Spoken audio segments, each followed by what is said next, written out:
क्यों कई बार मार्केट में जब आप मार्केट के अंदर एंट्री प्लान करते हो, मार्केट आपके थोड़ा फेवर में चलता है, आपको वहाँ पर प्रॉफिट भी दिखाता है, बट जो आपने टारगेट डिसाइड किया है उसको हिट करने से पहले मार्केट वहाँ पर रिवर्सल आ जाता है, आपका स्टॉप लॉस खाता है।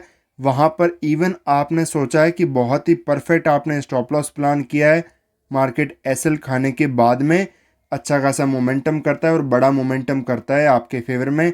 फिर उसके बाद में सिर्फ एक चीज़ आपके पास में बचती है, रिग्रेट। आप वहाँ पर रिग्रेट कर कर के सोचते हो कि काश मैं यहाँ पर स्टॉप लॉस थोड़ा बड़ा रखता, सही स्टॉप लॉस क्या है, कैसे रखना चाहिए, ताकि मैं अगर सही स्टॉप लॉस होते तो आज इतने बड़े टारगेट मेरे हाथ से मिस नहीं होता, बहुत अच्छा खासा प्रॉफिट आज के दिन में अचीव कर सकता था। एक दिन नहीं, बहुत बार ये सेम चीज़ रिपीट होती है। आप मार्केट में प्राइस एक्शन, ब्रेकआउट या फिर कोई भी सिचुएशन आपकी बनती है, उसे देखते हो, एंट्री प्लान करते हो, आपको मार्केट प्रॉफिट भी दिखाता है, वहाँ पर ग्रीड भी आती है। और ये चीज़ भी पॉसिबल है कि ऐसी सिचुएशन के अंदर आप एवरेजिंग भी करो, अपनी क्वांटिटी भी ऐड ऑन करो, फिर उसके बाद में मार्केट आता है, आपके स्टॉप लॉस को हंट करता है, उसके बाद जाकर के ही आपके टारगेट को अचीव करता है। और ऐसी सिचुएशन में सिर्फ और सिर्फ एक चीज़ ही आपके पास बचती है, जो है रिग्रेट। तो किस तरीके से सही स्टॉप लॉस लगाना चाहिए, कैसे लगाना चाहिए, कितना स्टॉप लॉस आपका होना चाहिए मार्केट के अंदर, तो किस के अंदर आपको अपना स्टॉप लॉस प्लान करना चाहिए, इंडेक्स के अंदर आपको अपना स्टॉप लॉस प्लान करना चाहिए, ऑप्शन के जो चार्ट होते हैं उसके अंदर आपको प्लान करना चाहिए। इसके अंदर भी बहुत सारी चीज़ें होती है कि अगर आप इन द मनी के अंदर हो, यहाँ पर एट द मनी में हो, यहाँ पर या फिर ओटीएम के अंदर हो, आउट ऑफ द मनी के अंदर हो, तो किस किस के अंदर कितने पॉइंट का आपको वहां पर स्टॉप लॉस प्लान करना चाहिए। कई बार मार्केट आपके फेवर में जाता है, ऑप्शन के प्राइस नहीं बढ़ते, बट एक छोटे से पुल बैक आता है इंडेक्स के चार्ट में, इतने में ऑप्शन के चार्ट के अंदर आपका स्टॉप लॉस हिट हो जाता है। तो हर एक चीज़ मैं आपको स्टॉप लॉस के बारे में समझाऊंगा कि कब मार्केट में कितने पॉइंट का स्टॉप लॉस रखना चाहिए, एक ट्रेडर कौन कौन सी मिस्टेक्स करता है स्टॉप लॉस रखने के अंदर, और क्या क्या चीज़ें आपको हमेशा, चाहे आप बैंक निफ्टी ट्रेड करो, निफ्टी ट्रेड करो, ये चीज़ें बहुत ज़्यादा आपको हेल्प होने वाली है ऑप्शंस के अंदर स्टॉप लॉस को प्लान करने में। तो इस वीडियो को बिल्कुल भी मिस मत करना, क्योंकि आपको हर एक पॉइंट में डिटेल में समझाऊंगा कि कब कब कितना स्टॉप लॉस आपको रखना चाहिए, कहाँ पर आपको एसएल प्लान करना चाहिए। अगर परफेक्ट स्टॉप लॉस को समझना है तो एक चीज़ आपको उससे पहले हमेशा समझनी होगी, वो है आपकी एंट्री पॉइंट। अगर मार्केट में आपकी एंट्री सही है, आपको स्टॉप लॉस के बारे में सोचने की भी ज़रूरत नहीं पड़ेगी, क्योंकि 80% मार्केट में ट्रेड्स आपकी सही होगी। अगर आपकी एंट्री सही है तो सिर्फ 20% टाइम आपको स्टॉप लॉस प्लान करना पड़ेगा, और वो भी बहुत छोटे स्टॉप लॉस के अंदर आपको आराम से मार्केट के अंदर काम चल जाएगा। क्यों? क्योंकि आपकी एंट्री पॉइंट सही है। एंट्री पॉइंट से मेरा मतलब वो पॉइंट जहां से मार्केट के अंदर मूव आना स्टार्ट हो, मोमेंटम आना स्टार्ट हो, बजाय कि ज़्यादातर ट्रेडर क्या करते हैं, मैं आपको स्टॉप लॉस के बारे में समझाने से पहले एंट्री के बारे में यहाँ पर डिटेल में समझाऊंगा, ताकि एक चीज़ आपको समझ में आए। ज़्यादातर ट्रेडर ये गलती करते हैं कि मोमेंटम स्टार्ट होते वक्त एंट्री बनाने के बजाय वहाँ पर मोमेंटम मिस हो जाने के बाद में जब एक ट्रेडर अपनी एंट्री बनाता है, उस पॉइंट पर ऑटोमेटिकली, अगर सपोज एक एग्जांपल के साथ में यहाँ पर समझो, मार्केट थोड़ा बहुत यहाँ पर सेलअप के अंदर आ रहा है, यहाँ पर डाउन साइड की तरफ सपोर्ट्स लेवल है, एक्चुअली में जहाँ से मार्केट रिवर्सल होने वाला है, उस पॉइंट पर यहाँ पर मार्केट रिवर्सल आता है, अच्छा खासा मोमेंटम यहाँ पर अपसाइड जाता है।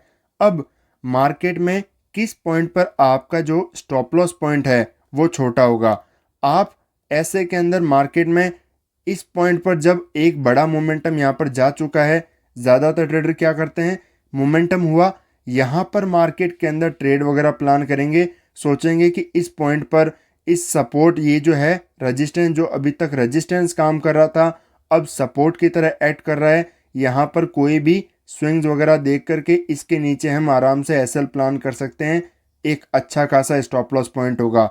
बट ये सबसे बड़ी गलती होती है। क्यों? इस पॉइंट पर जिस लोगों ने मार्केट में बाइंग ट्रेड प्लान किया है, उनको बहुत अच्छा खासा प्रॉफिट हो चुका है।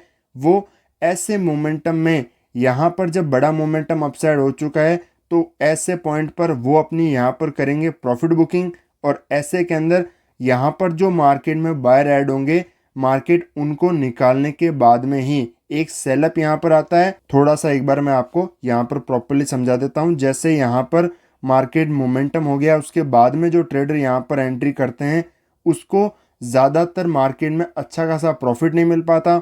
स्टॉप लॉस वहाँ पर ऑटोमेटिकली उसे बहुत बड़ा रखना पड़ता है, और इवन मार्केट वहाँ पर स्टॉप लॉस को खाने के बाद में ही अच्छा खासा मोमेंटम करता है। रीज़न, क्योंकि उसकी एंट्री पॉइंट सही नहीं है। मार्केट में जो मोमेंटम हो चुका है उसके बाद में वहाँ पर वो ट्रेड प्लान कर रहा है। एग्जाम्पल के लिए एक थोड़ा और आप डिटेल में समझो। एक मार्केट रेंज बना रहा है, रेंज बाउंड है, वहाँ पर बार बार टाइम स्पेंड करा उसी रेंज के अंदर, ठीक है। अब मार्केट में एक ट्रेडर है जो इस रेंज के यहाँ पर मार्केट मोमेंटम करना स्टार्ट करता है, इन्हीं लेवल्स पर अपनी एंट्री पॉइंट बना लेता है। उसके पास में सबसे बेस्ट प्लेस है स्टॉप लॉस डालने के लिए रेंज का लो, ठीक है। बट एक जब मोमेंटम मार्केट के अंदर हो जाता है, मार्केट ने मोमेंटम किया, यहाँ पर क्लियर कर दिया कि अपसाइड जाएगा, इस चार्ट को देख करके कौन ऐसा जो ट्रेडर है वो नहीं आएगा। सब यहाँ पर एक ही चीज़ प्लान करेंगे, वो है बाइंग। और जब यहाँ पर सब बाइंग साइड के अंदर ट्रेड प्लान करेंगे, मार्केट में सबका व्यू होगा कि अब तो हमें मार्केट में एंट्री बनानी चाहिए। ऐसी जगह ज़्यादातर ट्रेडर्स की आपकी यहाँ पर एंट्री होती है। मार्केट उसके बाद में थोड़ा सा आपको प्रॉफिट दिखाता है, उसके बाद में मार्केट या तो पूरा रिवर्सल आ जाएगा, या फिर पहले आपका मार्केट रेंज के अंदर जैसे ही निकला आपका स्टॉप लॉस वगैरह खाएगा, आपको निकालेगा, और उसके बाद में जाकर के मोमेंटम करेगा। ऐसा क्यों करता है मार्केट, इसके पीछे क्या कारण है? क्योंकि मार्केट हमेशा पोजीशंस देखते हुए चलता है कि कौन मार्केट के अंदर इंटरेस्टेड बाय करने में, कहाँ इसकी पोजीशन बन रही है। इतने ऑब्वियस मार्केट लेवल को निकालता है तो हर कोई अट्रैक्ट होगा इसकी तरफ कि मार्केट बड़ा मोमेंटम करेगा, फास्ट जाएगा, अच्छा खासा मोमेंटम आज के दिन आ सकता है। तो बायर ऐड होंगे, मार्केट पहले उनको निकालेगा, साइकोलॉजी को चेंज करेगा, लोगों की जो बाइंग कर रखे थे उनके स्टॉप लॉस खत्म होंगे। जहां पर आपको लगता है कि हमारा स्टॉप लॉस गलत था, बजाय कि यहाँ पर आपका स्टॉप लॉस, क्योंकि एक मोमेंटम अपसाइड होगा, तो क्या इतने मोमेंटम पर इस पॉइंट पर आप जाकर के एंट्री प्लान करोगे यहाँ पर, तब आपका स्टॉप लॉस कहाँ होगा? कम से कम आपका स्टॉप लॉस परफेक्ट जो है यहाँ पर होना चाहिए। बट आप स्टॉप लॉस कहाँ रखोगे? इन पॉइंट के पास में, ये सोचते हुए कि मैं मोमेंटम को कैच करूँगा। ऐसा कभी नहीं होता है, हमेशा एंट्री पर आपको फोकस करना है। तो कुछ ट्रेडर्स होते हैं जो मार्केट में इंडेक्स का जो चार्ट है उसे देख करके स्टॉप लॉस प्लान करते हैं। कुछ होते हैं जो मार्केट में ऑप्शन का चार्ट देख करके ट्रेड प्लान करते हैं और वहाँ पर स्टॉप लॉस वगैरह प्लान करते हैं। और कुछ होते हैं जो मार्केट में लेवल्स के बेसिस पर स्टॉप लॉस प्लान करते हैं। तो यहाँ पर एक एक चीज़ को यहाँ पर डिटेल में आपको समझाता हूँ, ताकि आपको पता चले कहाँ पर आपको एसएल प्लान करना है, कितने पॉइंट का आपका एसएल होना चाहिए। इंडेक्स चाहे कोई भी हो, बैंक निफ्टी, निफ्टी, हर एक चीज़ के हिसाब से उसका एसएल आप प्लान कर सकते हो प्रॉपरली। मार्केट में जो लेवल्स को देख करके ट्रेड प्लान करते हैं, एसएल वगैरह प्लान करते हैं, कि सपोज कोई भी 20,000 का कोई लेवल है, मार्केट इसके ऊपर है, तो मैं यहाँ पर बाइंग साइड की ट्रेड रखूँगा। बट अगर मार्केट इन लेवल के नीचे की तरफ ब्रेकडाउन करता है, सस्टेन नहीं करता है, वहाँ पर मैं अपना एसएल वगैरह कट कर दूंगा। तो ऐसे पॉइंट पर जिन लोगों के स्टॉप लॉस पड़े रहते हैं, 100% चांस होता है मार्केट में वॉलेटिलिटी के देखकर, मोमेंटम को देख करके ऐसे लोगों के स्टॉप लॉस होते हैं बहुत बड़े बड़े हिट होते हैं। तो I don't prefer this kind of stop loss कि आप लेवल को देख करके मार्केट में स्टॉप लॉस प्लान करो। एग्जाम्पल के लिए सपोज कोई मार्केट में यहाँ पर ब्रेकआउट वगैरह देख करके, कैंडलस्टिक को देख करके एंट्री प्लान करता है, और ये एक चीज़ प्लान करता है कि आज के दिन मैं बुलिश हूँ। अगर मार्केट में इन लेवल्स को, क्लोजिंग प्राइस को, डे लो को अगर मार्केट ब्रेक नहीं करता है, तो ऐसी कंडीशन के अंदर जब भी आप मार्केट में बाइंग साइड की एंट्री प्लान करोगे, आपके स्टॉप लॉस बहुत ज़्यादा बड़े होंगे, ह्यूज आपको स्टॉप लॉस लेने पड़ेंगे। मार्केट में इवन मोमेंटम के बेसिस पर ऑप्शन के प्राइस और ज़्यादा फास्ट मोमेंटम करेंगे, तो आपके एसएल बहुत ज़्यादा बड़े बड़े हो सकते हैं। इसलिए ऐसे स्टॉप लॉस में आप मार्केट के अंदर ज़्यादा दिन सर्वाइव कभी नहीं कर सकते। तो आपको लेवल को देख करके कि इस लेवल के जब तक ऊपर है मैं बाइंग में हूँ, इसके नीचे निकलेगा तो मैं एग्जिट करूँगा। ऐसी ट्रेड्स ज़्यादातर आपके स्टॉप लॉस को बड़ा कर देंगी और ऐसे में आप कभी भी इंट्राडे में प्रॉफिटेबल होने की पॉसिबिलिटी भी आपकी ख़त्म हो जाएगी। तो क्या हमें ऑप्शन का चार्ट देख करके ट्रेड को प्लान करना चाहिए या फिर स्टॉप लॉस को प्लान करना चाहिए? देखो, ट्रेड प्लान आपके डिपेंड करता है, बट अगर आप स्टॉप लॉस ऑप्शन को देख करके करते हो कि मार्केट में ऑप्शन का प्राइस है सपोज यहाँ पर एट द मनी पर चल रहा है 250 रुपये का, आप यहाँ पर बाइंग साइड की ट्रेड प्लान करते हो, आप निफ्टी के अंदर ये सोचोगे कि मैं 30 पॉइंट का 20 पॉइंट का यहाँ पर एसएल प्लान करूँगा या फिर यहाँ पर मैं 10 पॉइंट का स्टॉप लॉस प्लान करूँगा, इसमें टारगेट रखूँगा 300 तक का, तो ये बिल्कुल भी गलत तरीका है। क्यों? क्योंकि आपका स्ट्राइक प्राइस कभी डिफरेंट हो सकता है। कभी आप इन द मनी में ट्रेड प्लान कर सकते हो, एट द मनी में कर सकते हो, आप ओटीएम के अंदर कर सकते हो। अगर इन द मनी में चले जाते हो तो आपका स्टॉप लॉस 10 पॉइंट का 20 पॉइंट का ऐसे ही चला जाएगा, क्योंकि वहाँ पर वॉलेटिलिटी ज़्यादा है। वो 300, 350, 300 तक के वहाँ पर आपको प्रीमियम देखने को मिलेंगे, 400 तक के देखने को मिलेंगे। तो ऐसे में 10 पॉइंट इसके लिए कोई बड़ी बात नहीं है। इसीलिए ज़्यादातर ट्रेडर क्या करते हैं, ओटीएम के अंदर ट्रेड वगैरह प्लान करते हैं, क्योंकि ये सस्ता है। 15 रुपये, 20 रुपये, 50 रुपये, 100 रुपये के आसपास आ जाता है। इसके अंदर उन्हें लगता है कि हम 10-20 पॉइंट का भी स्टॉप लॉस रखेंगे तो मार्केट इतनी आसानी से खा नहीं पाएगा, और मार्केट हमारे फेवर में अगर फास्ट मोमेंटम होता है तो यहाँ पर हम क्वांटिटी भी बढ़ा सकते हैं, ज़्यादा ले सकते हैं, ताकि बिग प्रॉफिट हमें मार्केट में देखने को मिले। तो ये भी तरीका सही नहीं है, क्योंकि यहाँ पर अगर कभी आप एट द मनी में, इन द मनी में करोगे तो सेम स्टॉप लॉस को आप रख करके पॉइंट के बेसिस पर कि मैं इतना स्टॉप लॉस निफ्टी में, इसका 50 पॉइंट 100 पॉइंट में बैंक निफ्टी के अंदर रखूँगा, ये कभी सही नहीं होगा। क्योंकि सेम तरीके से मार्केट काम नहीं करता। जब इंडिया विक्स ज़्यादा होता है तो कई बार आपके स्टॉप लॉस कम होते हैं, बट इंडिया विक्स ज़्यादा होने की वजह से कई बार आपके स्टॉप लॉस बहुत ज़्यादा बड़े बड़े होते हैं, क्योंकि उसके अंदर मार्केट में वॉलेटिलिटी आ जाती है, और वॉलेटिलिटी आएगी तो एक एक कैंडल ने बैंक निफ्टी के अंदर 500 पॉइंट, 400 पॉइंट, 300 पॉइंट तक की भी आपको बनते हुए दिख सकती है। इसलिए आपको पॉइंट वाइज का जो स्टॉप लॉस है कि इतना फिक्स पॉइंट का एसएल मुझे रखना है, ये एक गलत तरीका है। आपको सबसे बेस्ट जो तरीका है हमेशा इंडेक्स के अंदर रखना चाहिए। बट इसके लिए क्या दिक्कत होती है वह मैं आपको समझाता हूँ। जब बात आती है इंडेक्स के चार्ट के अंदर स्टॉप लॉस प्लान करने की, तो यहाँ पर दो तरह की प्रॉब्लम आप फेस करोगे आपको प्रॉपर एसएल आइडेंटिफाई करने में। सपोज आपने ऐसी यहाँ पर कैंडल को देख करके आपने अपनी एंट्री प्लान की, यहाँ पर परफेक्ट आपकी एंट्री है, स्टॉप लॉस आपको पता है इस लेवल के नीचे की तरफ होगा, बट आपको दिख रहा है कि आपका स्टॉप लॉस बहुत ज़्यादा यहाँ पर बड़ा है। इतना स्टॉप लॉस आपकी क्वांटिटी पर यहाँ पर अगर आपका हो गया तो आप बियर नहीं कर सकते। पॉसिबिलिटी ये भी है कि आपके फेवर में जाएगा तो आपको पैसा भी यहाँ पर उसके हिसाब से मिलेगा, उसके अकॉर्डिंग मिलेगा। बट अगर आपका एसएल हो गया तो एसएल आपका नॉर्मल से ज़्यादा बड़ा हो सकता है। तो इसके अंदर आपको हमेशा अपना मनी मैनेजमेंट करना चाहिए। आप अगर 10 लॉट लेते हो तो वहाँ पर आपको, अगर आपका स्टॉप लॉस सपोज 200 पॉइंट का हो रहा है, नॉर्मली आप एवरेज स्टॉप लॉस 100 पॉइंट का लेते हो वहाँ पर बैंक निफ्टी के अंदर, तो आपको अपना जो क्वांटिटी साइज है उसे हाफ कर लेना है, ताकि आपका जो लॉस लिमिट है उससे ज़्यादा ना हो। सिर्फ आपको अपने मनी मैनेजमेंट को कंट्रोल करना है। इसीलिए इंट्राडे टफ है, क्योंकि यहाँ पर आपको अपनी money management, risk to reward, यहाँ पर क्वांटिटी साइज वगैरह हर एक चीज़ चल करके इंट्राडे में फास्ट मॉर्निंग मोमेंटम्स के अंदर देखते रहना चाहिए कि कितनी क्वांटिटी लूँगा, कहाँ पर एंट्री करना है, कितने पॉइंट का स्टॉप लॉस होगा, कहाँ पर मैं अपना स्टॉप लॉस रखूँगा।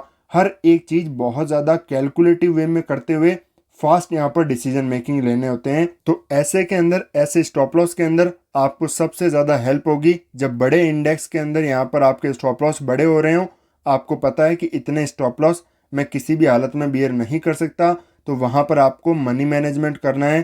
क्वांटिटी साइज आपको उसके हिसाब से करना है, 1/3 करना है, हाफ करना है, थोड़ा सा कम करके चलना है, आप पर डिपेंड करता है। बट ज़्यादातर ट्रेडर गलती यही करते हैं, ज़्यादा वोलेटाइल डेज के अंदर ग्रीडी ज़्यादा हो जाते हैं। ये सोचते हैं कि आज लॉस तो हो सकता है बट प्रॉफिट भी उसके हिसाब से होगा, इसलिए मार्केट में ज़्यादा ग्रीड के कारण उनको मैक्सिमम टाइम लॉसेस देखने पड़ते हैं बहुत बड़े बड़े, क्योंकि यहाँ पर एक दिन काम कर जाता है, बट जब सपोज मार्केट में आप एंट्री वगैरह प्लान करोगे, इतने बड़े बड़े आपके स्टॉप लॉस वापस हो जाएंगे, तो आप मार्केट में प्रॉपर तरीके से ट्रेड प्लान नहीं कर पाओगे। दोबारा आपका कॉन्फिडेंस लूज हो जाएगा, आप मार्केट में किसी भी टाइम पर प्रॉफिटेबल नहीं हो सकते। इसीलिए मनी मैनेजमेंट सबसे ऊपर होता है, इंपॉर्टेंट होता है। तो फाइनली आपको ये चीज़ समझ में आ चुकी है कि कहाँ पर आपको स्टॉप लॉस रखना है। आप इंडेक्स के अंदर रख सकते हो, ऑप्शन और या फिर चार्ट, आप मार्केट में लेवल्स वगैरह को प्लान कर सकते हो। तो ये बिल्कुल भी प्रिफरेबल नहीं होते, क्योंकि because of different different conditions market की, कभी न्यूज़ की वजह से ज़्यादा वॉलेटिलिटी आ जाती है, इसमें बड़े बड़े एसएल प्लान करने पड़ेंगे, जो कि एक छोटा ट्रेडर बिल्कुल भी मार्केट में कर नहीं सकता। इसलिए इंडेक्स के अंदर आपको एसएल प्लान करना चाहिए। और अब यहाँ पर आपको एसएल प्लान करना है तो दो चीज़ें आपको देखना है। कैंडलस्टिक पर अगर आप मार्केट में स्टॉप लॉस प्लान करते हो, ज़्यादातर मैं मार्केट में ब्रेकआउट ट्रेड्स प्लान नहीं करता, इसीलिए मैं पहले ही आपको बताया एंट्री आपकी सही है। यहाँ पर आप एंट्री करोगे, यहाँ एसएल डालोगे, यहाँ एसएल डालोगे, मार्केट को पता है मार्केट खाएगा फिर मोमेंटम करेगा। फर्दर आप ब्रेकआउट पर एंटर करोगे, मार्केट को पता है आपके स्टॉप लॉस, मार्केट एसएल खाएगा फिर मोमेंटम करेगा। बट अगर आप मार्केट में रिवर्सल ट्रेड्स, ट्रैप ट्रेड्स, यहाँ पर एसएल हंटिंग के बेसिस पर ट्रैप बनाते हो, ट्रेड्स बनाते हो सॉरी, और वहाँ पर अपनी एंट्री आइडेंटिफाई करते हो, तो जैसे मेरे अनुसार इस पॉइंट पर एंट्री बनती है, छोटा यहाँ पर आपका स्टॉप लॉस होगा, बट उसके फेवर में टारगेट बहुत फास्ट और बड़े टारगेट्स यहाँ पर आप यहाँ पर आराम से अचीव कर सकते हो। बट कई स्टूडेंट्स के ये भी इश्यू होता है कि इतनी बड़ी जब कैंडलस्टिक बन जाए, यहाँ पर किस तरीके से हम एंट्री प्लान करें, क्योंकि यहाँ पर हमारा स्टॉप लॉस बहुत ज़्यादा बड़ा हो जाता है। इसके अंदर आपको अपना क्वांटिटी साइज कम करने की ज़रूरत नहीं है। मैं आपको समझाता हूँ। जब भी इतनी बड़ी कैंडलस्टिक बनती है, आपको पता है कि इसके फेवर में मार्केट मोमेंटम करेगा। सपोज ये तो मार्केट क्लोजिंग टाइम की बात है, बट यहाँ पर आपको स्टॉप लॉस इन लो के पास में, जब भी बिग कैंडलस्टिक मार्केट में बने, आपको ऐसे लो के पास में रखने की कभी ज़रूरत नहीं होती है। आप आराम से उस कैंडल का जो 50% है, उसके लो के पास में यहाँ पर आप अपना एसएल प्लान कर सकते हो। आपको लो के पास में रखने की ज़रूरत नहीं है। इसके पीछे क्या साइकोलॉजी है? साइकोलॉजी सिंपल है। किसी लेवल को निकाल रहा है मार्केट, फास्ट मोमेंटम करते हुए जा रहा है, तो वहाँ पर बार बार टाइम स्पेंड नहीं करेगा। इसको देख करके हर कोई वैसे भी बाइंग में आ जाएगा मार्केट में, क्योंकि बहुत ज़्यादा अट्रैक्टिव दिख रहा है, बड़ी कैंडल है, फास्ट मूव कर रहा है, हर कोई बाय करेगा। बट मार्केट यहाँ पर सबको पुल बैक में आकर के एंट्री नहीं देना चाहता ऐसे में, या फिर होल्ड करके बायर को ऐड नहीं करवाना चाहता। यहाँ पर कंटिन्यूशन में ज़्यादातर मार्केट मोमेंटम करते हुए निकलता है। तो आपके और भी कोई डाउट्स हैं तो आप यहाँ पर मैसेज कर सकते हैं, कमेंट कर सकते हैं। वीडियो अगर अच्छी लगी तो लाइक करना, सब्सक्राइब करना चैनल को। मिलता है आपसे नेक्स्ट वीडियो में।